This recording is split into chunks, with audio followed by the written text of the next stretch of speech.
All right, this is going to be kind of a crappy angled video. So, new switch.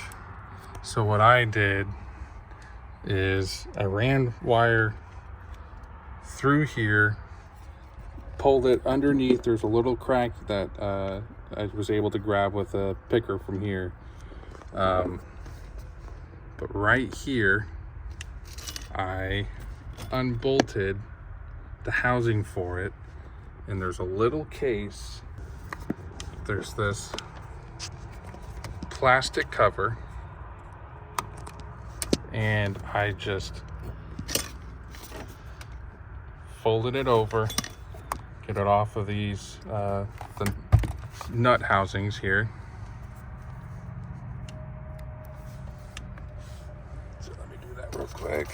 Yeah, you can see it comes right off, and then I just folded, and then I was able to fish the wire from the bottom of here into through here, and it worked so much easier instead of having to pull and tug trying to get a wire through.